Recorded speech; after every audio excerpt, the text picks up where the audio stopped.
Bom dia, Ana. Bom dia.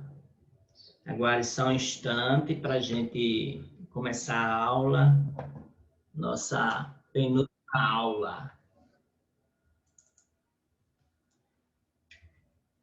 Ana Beatriz. Bom dia, Ingrid. Nossa penúltima aula hoje, viu? Na próxima semana é a última aula e depois disso tem a prova, dia 18. Dia 18 tem prova. Bom dia. Só aguardando mais 3 minutinhos para a gente começar para falar sobre paráfrase, intertextualidade, paródia e denotação e conotação. Só um minutinho.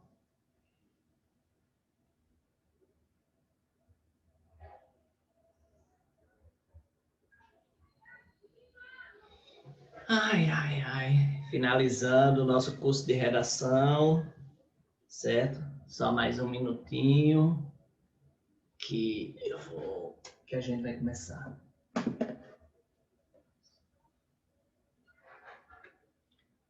Só mais um minutinho.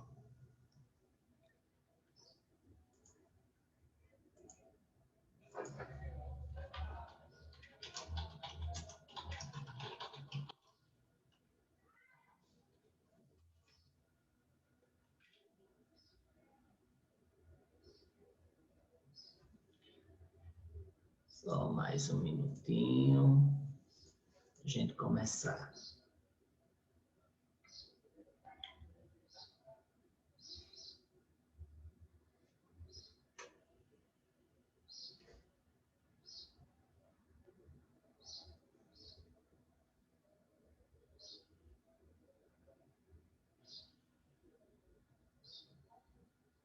Bom dia para todo mundo.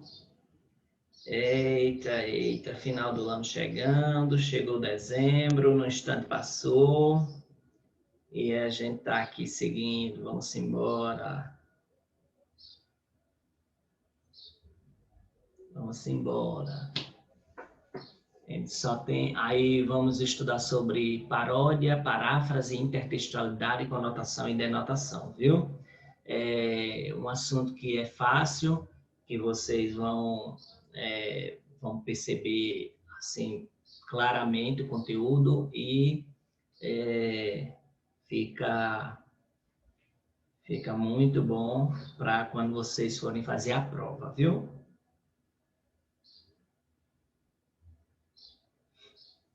Se vocês forem fazer a prova, aí vai dar tudo certinho. Pois é, pessoal, final de ano, tivemos um período de pandemia, nos saímos muito bem, né? Porque sabemos que a situação de adequação, ela no início ela é difícil e depois ela vai se amoldando e a gente vai se adaptando a esse novo sistema. Aí a gente vai agora, certo?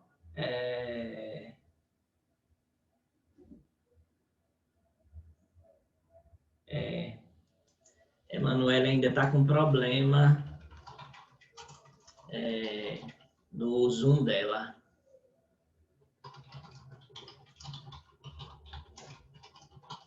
Ela está com problema desde a semana passada.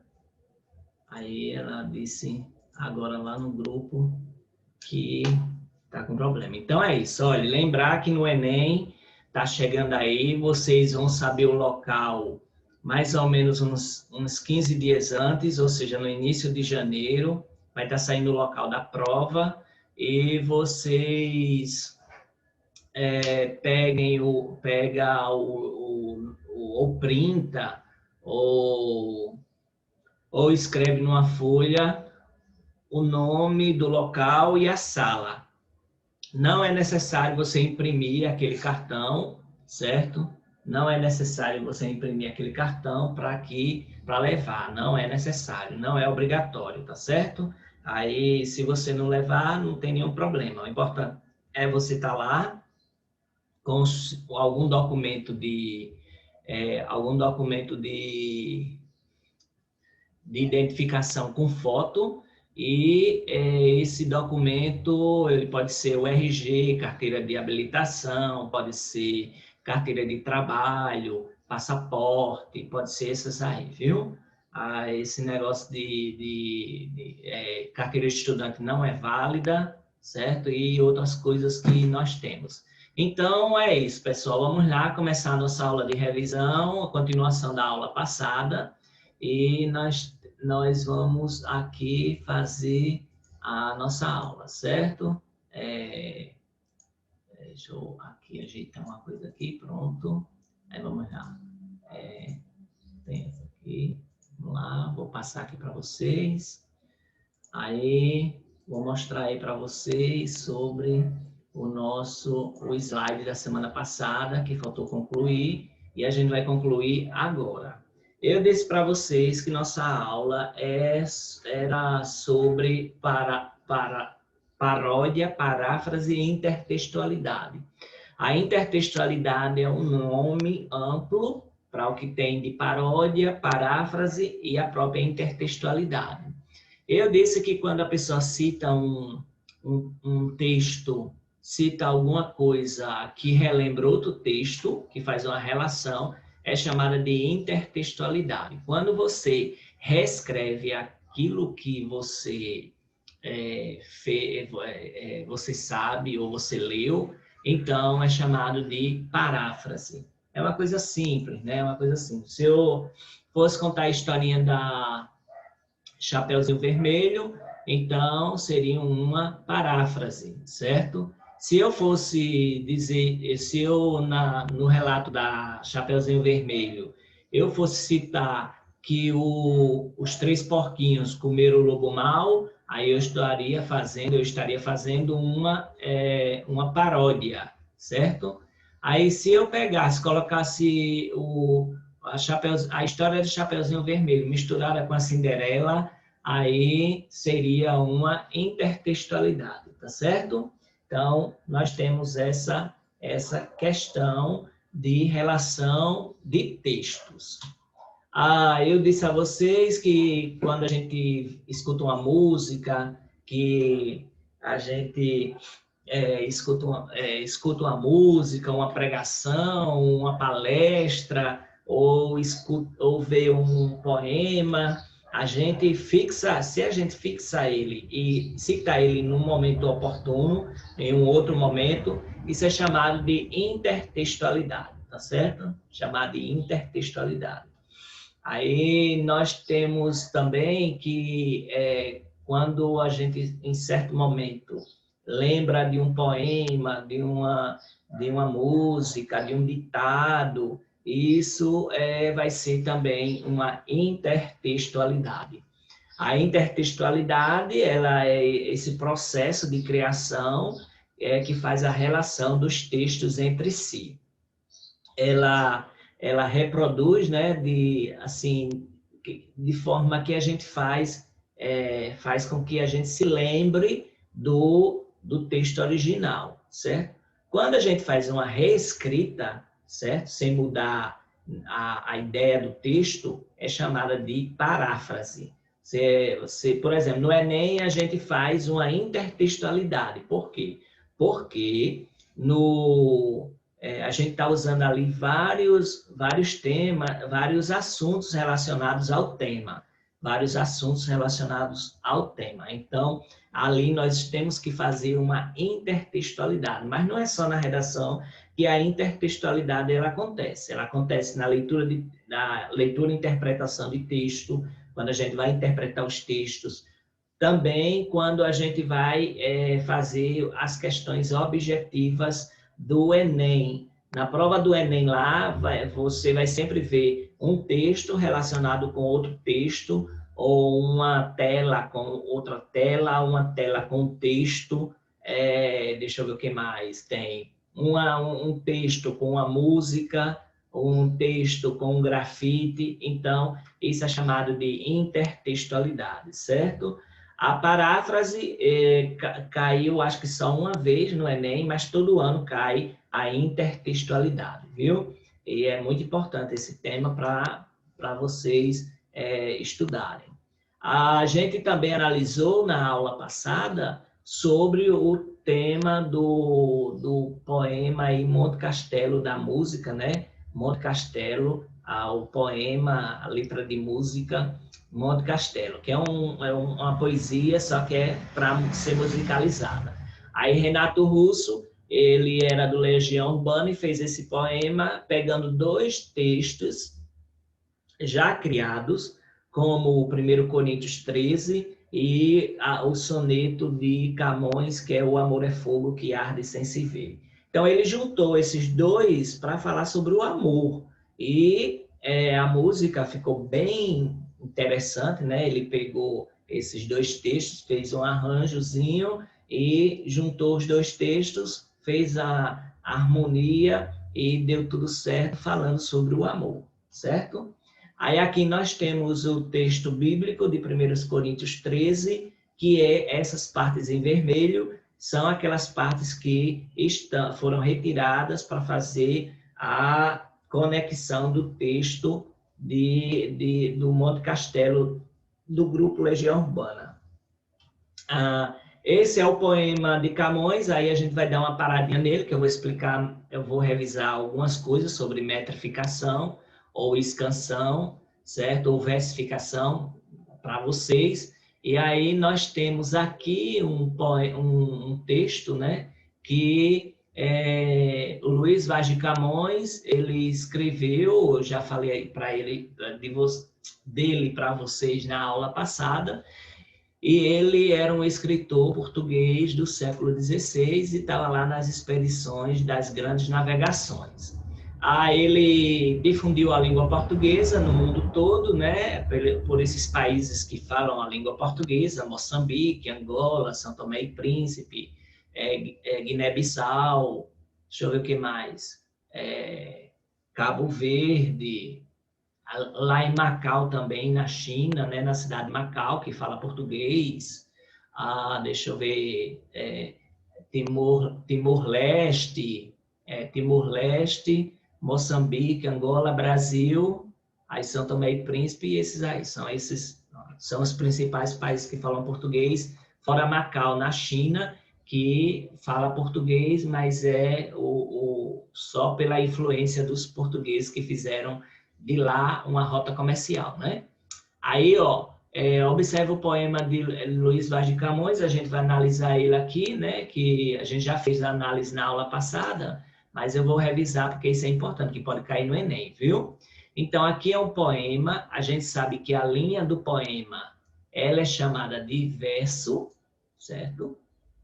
A linha do poema é chamada de verso. Esse assunto você vê lá no 1º ano. Se não viu, aí vocês estão aqui vendo comigo. E o conjunto de versos é chamado de estrofe, certo? Vamos ver se dá para colocar aqui, porque minha letra fica feia quando eu estou escrevendo com o mouse. Estrofe. Certo? Então, aqui nós temos o conjunto de versos, é chamado de estrofe, né, que é o parágrafo da poesia, e o verso é a linha do poema, certo? Para eu separar uma estrofe da outra, eu tenho que usar uma linha branca, eu tenho que deixar uma linha, certo? E isso só acontece na poesia, no texto dissertativo argumentativo não acontece. Então, aqui nós temos 4 estrofes, ou 4 parágrafos, né? Se fosse no texto de prosa, prosa é quando não tem rima, poesia é quando tem rima. Então, nós temos aqui 4 estrofes, certo? Essa primeira estrofe, ela tem 4 versos. Essa segunda estrofe também tem 4 versos, certo? A terceira estrofe, ela tem 3 versos, ok? 3 versos. E a última estrofe também tem 3 versos. 1, 2, 3. Então, tem 3. A estrofe que tiver 4 versos, ela é chamada de quarteto. Quarteto. Lembrar do desenhozinho lá, Quarteto Fantástico. É chamada de quarteto, certo? A que tiver 3 versos é chamada de terceto. Terceto. Se cair lá na prova do Enem, você já sabe que 3 versos é terceto e 4 versos é quarteto. Aí nós temos que essa é uma poesia fixa, certo? Da literatura antiga, clássica. E quando se tem 2 quartetos e 2 tercetos, é chamado de soneto, certo? Soneto, ok? Soneto. Então, o soneto, ele é esse tipo de poesia aqui que a gente fez. Ele tem 2 quartetos e 2 tercetos, certo? Eu vou salvar aqui, depois vou mandar ele lá para o grupo de vocês, viu? Então, 2 quartetos e 2 tercetos é chamado de soneto, tá bom? Então, o verso é a linha do poema e o conjunto de versos é chamado de estrofe. Agora vamos para a rima, que eu já comecei a explicar na aula passada e vou retomar aqui agora. Existe a rima interna, que é dentro dos versos, certo? E existe a rima externa, que é no final da última palavra, certo? A gente tem que ver no externo, na rima externa, qual é a última palavra. Então, ver, ela vai rimar com quem? Com doer. Então, aqui vai ser rima A, certo? Aqui vai ser rima A. Elas são parecidas. Sente vai rimar com descontente. Então, tá aqui, certo? Aí eles têm um nomezinho lá, rima interpolada, rima emparelhada, certo? Aí a gente vai ver isso depois. Aqui, querer, gente, contente, perder, vontade, vencedor, lealdade, favor, amizade e amor. São as palavras que a gente vai analisar para a rima. Querer vai rimar com doer, que é a mesma coisa de perder. Então, aqui repete a rima A, certo? A rima é igual. E gente, contente, rima com sente e descontente, a rima B, certo? Aí aqui voltou a mesma coisa, rima B. Aqui, vontade, ele é diferente desses aí de cima. Então, ele vai ser a rima C. Vencedor vai ser diferente das outras. Então, D. Lealdade vai ser igual a vontade. Então, rima C. Favor vai ser igual a vencedor. Então, rima D. Amizade rima com lealdade e vontade. Rima C. E amor é a rima D, certo? A rima D. E aí nós temos as rimas, certo? Então, nós temos as rimas externas, ok? Rimas externas. Então, isso aí nós estudamos, porque se no Enem ele perguntar quais são a rima? A, B, B, A, ou A, B, B. Então, tem essas rimas. Só que eu vou ensinar outra coisa para vocês, que é a divisão da sílaba na poesia, certo? Eu falei na aula passada, vou falar também aqui agora, certo? A divisão da sílaba na poesia. A gente sabe dividir as palavras, né, as sílabas, na poesia também tem a divisão das sílabas. Aí a gente tem que aprender sobre isso. Eu vou pegar esse último verso aqui, certo? Esse último verso, vamos aqui, ó. Esse último. Eu vou separar por barras. Que, está, preso, conta. A última não conta, certo? Porque ela é fraca. A última sílaba não conta, que ela é fraca. Então, aqui nós temos 1, 2, 3, 4, 5, 6, 7, 8, 9, 10. São versos decassílabos, com 10 sílabas poéticas. Eles são chamados de versos decassílabos, certo?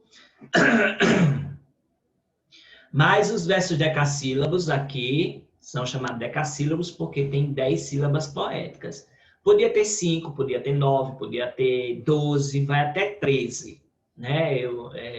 Pelo que eu lembro de metrificação, é até 13, mas os outros são versos livres, certo? São versos livres, é que eles não têm rima, e nem tem rimas, e nem tem essa divisão, é mais de 13 linhas, é chamado versos livres. Mas eu vou mostrar para vocês que tem uma particularidade na divisão silábica poética, certo? A divisão silábica poética. Aqui, da poesia. Eu vou fazer de novo a divisão de outro verso e vocês vão ver como é que se processa. Aí eu vou dizer só essa diferença, é só uma diferença aqui, com relação à divisão das palavras normal, com a divisão silábica das palavras. Ó, vou para o primeiro versinho aqui, ó, certo? Vamos aqui para o primeiro verso, vou dividir ele. Amor é fogo que arde. Olha, aqui a palavra ela terminou com vogal e a outra começou com vogal. O ar ele começou com vogal e o que ele terminou com uma vogal. Aí se torna uma só sílaba. Aí de, sem, se, vê. Então aqui tem 1, 2, 3, 4, 5, 6, 7, 8. Peraí. 1, 2, 3, 4. Peraí. 1, 2, 3, 4, 5, 6. Aí 7, 8, 9, 10. São 10 sílabas poéticas. Ou seja, como ele é um soneto com 2 quartetos e 2 tercetos, aí nós sabemos que ele é uma forma fixa. Se o primeiro verso tem 10 sílabas poéticas, então todos os outros vão ter 10 sílabas poéticas, certo? É tanto que a gente comprovou no primeiro e naquela terceira estrofe ali, certo? No primeiro verso. Então, nós temos as 10 sílabas poéticas na poesia. Então, dentro desse contexto aqui, nós vimos os tipos de versos, a forma fixa, soneto, certo? E lembrar que ele usa a linguagem de conotação. Conotação é sentido figurado, viu, gente? Aí, sentido figurado. Eu digo assim, Raíssa Raíssa é uma flor, né? Raíssa é uma flor. Ana Beatriz é uma flor. Ingrid é uma flor. Então, eu estou dizendo que vocês, numa linguagem figurada, conotativa, conotação, eu estou dizendo que vocês todas são delicadas, certo? Delicadas, bonitas, cheirosas, essas coisas todas que a flor representa para nós, no sentido de relação, né? De relação da palavra, nesse sentido. Então, assim, quando a pessoa pega e diz, você é uma flor, ela está dizendo, olha, você é bonita, você é delicada, certo? Então, ele está usando uma linguagem de conotação, que a gente vai ver daqui a pouquinho. Mas, quando eu digo assim, o muro da casa de Ingrid é de pedra, eu estou usando pedra aí no sentido literal, certo? Eu digo assim, a flor do jardim de Raíssa é muito bonita, então eu estou usando a palavra flor no sentido real, daquela plantinha lá, que é bonita e tudo mais. Na poesia, eu uso a linguagem figurada, viu, gente? Aí, a gente vai avançar aqui, certo? O entendimento sobre paráfrase é você pegar e falar com suas palavras sobre o conteúdo, né? Sobre aquilo que está lá naquele texto, naquela peça. Como eu já disse na aula passada, Ana Beatriz pergunta para a Raíssa sobre a novela que ela perdeu. Aí, Ana Beatriz vai... Aliás, a Raíssa vai pegar e vai dizer: olha, foi assim, assim, assim, assim. Ela reconta com as suas palavras o que ela viu na novela. Então, isso é chamado de intertextualidade, de paráfrase, paráfrase. A intertextualidade é quando eu cito um texto com outro, como foi o exemplo do texto Monte Castelo. Ele citou uma parte da Bíblia e o poema de Camões. Aí, como é que eu vou saber, professor? Daí tem o nosso conhecimento de mundo e o nosso conhecimento da leitura, né? Porque aí a gente tem que ler, certo? Porque, senão, por exemplo, se a gente não soubesse quem era Camões, aquele poema lá, aí ficaria complicado eu fazer essa relação. Mas dentro do conhecimento de mundo, dentro do conhecimento que vocês adquiriram na escola, aí fica mais fácil. E aí, fora que a gente tem que ler também, né? Então, olha, em 1989, Monte Castelo, ela foi colocada lá, foi apresentada para todo mundo e pegou esses dois textos sobre o amor. Mas poderia pegar outros textos, mas o Renato Russo escolheu a poesia de Camões e o texto da Bíblia, né? E, então ele fez essa junção com poucas alteraçõezinhas, né? Ele fez lá uma junção e deu o texto que todo mundo gostou, né? A literatura também gostou dessa forma que ele fez para demonstrar a questão do amor, para refletir sobre o amor. E aí, olha, quando a gente pega e recria um texto com as nossas palavras, o processo de recriação é chamado de paráfrase. Então, como ele não recriou, né, ele só juntou os dois textos, houve citação, né? Citação lá das duas formas, certo? A gente viu também, na aula passada, a Canção do Exílio, de Gonçalves Dias. Gonçalves Dias, ele era escritor, poeta do romantismo, né, que valorizava muito o nacionalismo. Ele é da primeira geração romântica. E ele começa a falar sobre um epígrafe sobre Goethe, né, sobre a questão que Goethe era um filósofo alemão, e falando sobre a questão do nacionalismo, que a pessoa gosta da sua pátria e tudo mais. E a gente tem os conceitos aqui da palavra exílio. Exílio, a pessoa está em exílio, é quando ela está fora do seu país, ela tá longe da sua pátria, ou seja, por motivo político ou outra coisa, e ela pode até regressar se tiver o perdão do político, como aconteceu na ditadura militar, né? Muitos artistas, eles foram para o exílio e depois, quando a ditadura militar ela foi encerrada no Brasil, eles voltaram, né? Por causa que estavam sendo ameaçados de ter sua arte proibida, certo? De não poder fazer sua arte, certo? De apresentar sua arte.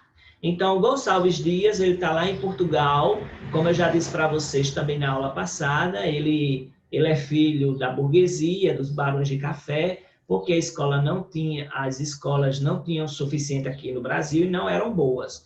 Aí os barões de café, a burguesia, mandavam os filhos para a Europa para estudar. Então, lá ele teve contato com o romantismo, né? E ele escreveu esse poema com saudade do Brasil. Certo? Então, esse é o contexto histórico do escrito de Gonçalves Dias. Então, esse poema é o mais parodiado de todos, certo? Tem muita paródia em cima desse texto, como eu falei, especialmente nos modernistas. Modernistas, eles parodiam bastante. Mas essa poesia, Canção do Exílio, foi tão marcante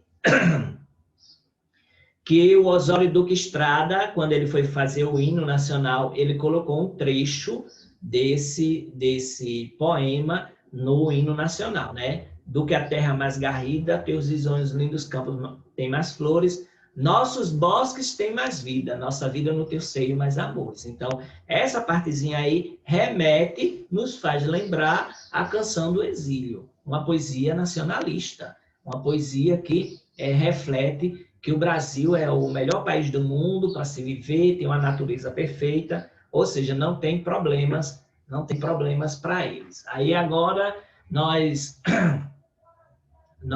vimos também essa questão da epígrafe, né? Desse sentimento nacionalista que o Goethe também tinha, certo? Então, no texto de Gonçalves Dias, tem esse processo de intertextualidade com o hino nacional. O hino nacional tem a intertextualidade com a canção do exílio. Mas outros escritores pegaram também essa ideia, como Cassimiro de Abreu. Ele escreveu, em 1859, a canção do exílio, certo? Mas só que com outra temática, como, por exemplo, as lembranças da sua infância, da sua mãe, e ele pegou a canção do exílio do mesmo jeito. Aí aqui tem, né? Canção do exílio de Cassimiro de Abreu.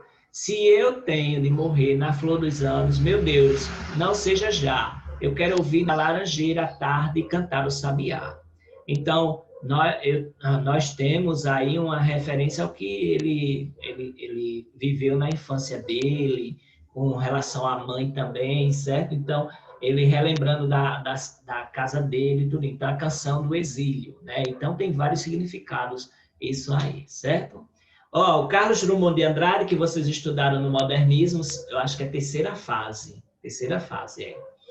Ele também fez um poema sobre a canção do exílio. Ó. Chega, meus olhos brasileiros se fecham saudosos, minha boca procura a canção do exílio. Como era a mesma canção do exílio, eu tão esquecido de minha terra, ai terra que tem palmeiras onde canto sabiá. Então aqui ele já faz uma certa crítica nessa linguagem de conotação, né, de sentido figurado, que eu já falei para vocês, e ele faz, de certa forma, uma crítica para que a gente possa refletir sobre se aquela canção do exílio realmente representava o Brasil, né? Aí Drummond ele vai se referir ao poema de Gonçalves Dias, que expressa o mesmo tema, só que com outra linguagem, a linguagem modernista, como eu já falei para você. O estilo do modernismo é totalmente diferente do estilo do romântico, mas eles fazem referência aos valores nacionais, né? Sem deixar de perder a essência da crítica, viu? Mas Drummond ele ia muito mais além. Carlos Drummond de Andrade ele fez uma nova canção do exílio. Ele pegou algumas partes da canção do exílio e fez outra. Esse livro, A Rosa do Povo, ele já caiu no vestibular da UFPB, quando o vestibular era só feito pela UFPB, era um livro obrigatório para a pessoa ler, viu? Então, nova canção do exílio, um sabiá na palmeira longe, estas aves cantam um outro canto, o céu cintila sobre flores úmidas, vozes na mata e o maior amor. Só na noite seria feliz um sabiá na palmeira longe. Onde é tudo belo, é fantástico, só na noite seria feliz um sabiá na palmeira longe. Ainda um grito de vida e voltar para onde é tudo belo e fantástico, a palmeira, o sabiá, o longe. Então, ele está falando aqui, né, com outra linguagem, a gente poderia ter várias interpretações desse poema. Ele faz uma crítica, né, que tudo fantástico, sabiá, tudo está longe, uma coisa bem mítica, uma coisa bem de mito, né, no lugar perfeito. Então, Drummond, ele faz esse poema, né, que o título já evidencia e algumas palavras do texto, que é uma referência àquele texto que já foi criado, certo? E essa imagem que tem é subjetiva, né, da imaginação do leitor, certo? Ele é criado para abordar os lugares míticos presentes na imaginação, associados ao Terra Natal. Eu até lembrei que tinha até o mito do rei Midas, né? Que tudo aqui, quando os portugueses invadiram, eles pegaram, achavam que aqui tinha ruas de ouro, pedras preciosas pelo meio da rua, não sei o que e tal. e era totalmente enganação, né? Então, olha, na relação da linguagem conotativa, ou seja, conotação é sentido figurado, e a denotação é sentido real. Quando eu digo assim, o coração de João é de pedra, eu estou dizendo que ele tem um sentimento mau, né? Um sentimento mau. E eu digo, ela tem um coração de pedra, que ela tem um sentimento má, certo? É uma bruxa, né? Ela é uma bruxa, também um sentido figurado, conotação. Se eu digo, ele tem, o muro dele o muro da casa dele é de pedra, eu estou usando sentido literal, né? Eu estou dizendo, a bruxa de Salem apareceu pelas ruas de Mangabeira. Aí eu estou usando o sentido literal, certo? Então, existe a conotação e a denotação. Coisa bem simples da gente saber, porque conotação é sentido figurado e conotação é sentido real. E nós temos aqui também que no poema de Mário Quintana, Minha Canção. Minha terra não tem palmeiras, e em vez de um mero sabiá, cantam aves invisíveis nas palmeiras que não há. Minha terra tem refúgios, cada qual com a sua hora, nos mais diversos instantes, mas onde o instante de agora. Mas a palavra onde, terra ingrata, ingrato filho, sob os céus da terra, de minha terra, eu canto a canção do exílio. A canção do exílio. Então, gente, desculpa, eu tenho aqui uma coisa totalmente contrária ao que foi dito antes, né, da canção do exílio. Minha terra não tem palmeiras. Por que não tem palmeiras? Por causa do desmatamento, acabou a fauna, acabou a flora. Tudo isso ele cita aí de uma forma figurada, que a pessoa tem que ler e entender o que é que ele significa, né? Então, existe aqui uma intertextualidade, né, com a canção do exílio, só que ele nega a existência do sabiá, das palmeiras, certo? Então, ele está questionando o texto original. Quando bagunça o texto demais, é uma paródia. Por exemplo, Tom Cavalcante faz muita paródia, Ana Maria Braga, Roberto Justo, Roberto Carlos. Então, ele bagunça o texto, ele pega aquela personagem e bagunça.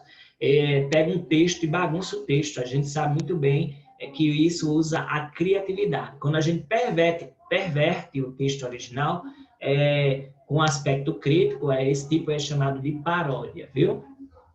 Então, nós temos aqui que a gente, para fazer uma paráfrase, nós precisamos usar sinônimos, pode ser também antônimos apoiadas de palavras negativas, ou seja, um antônimo negativo é um sinônimo.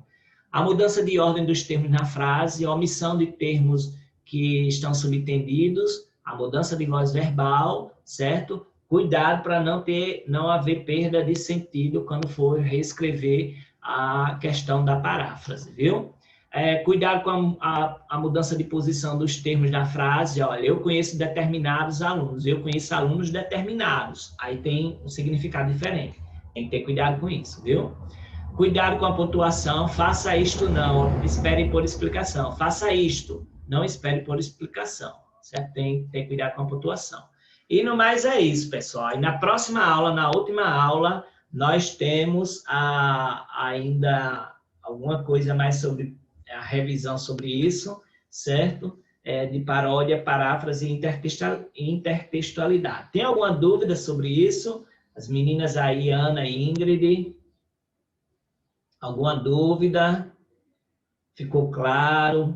Preciso explicar de novo? Ok, Ana, ok, Ingrid. Então tá certo. Bom dia para vocês, bom fim de semana. A gente se vê sexta-feira que vem na nossa última aula, viu? Foi um prazer ensinar vocês, certo? Aí eu vou me despedir na aula que vem, tá certo? Tchau vocês. Bom dia, gente, bom dia. Bom dia.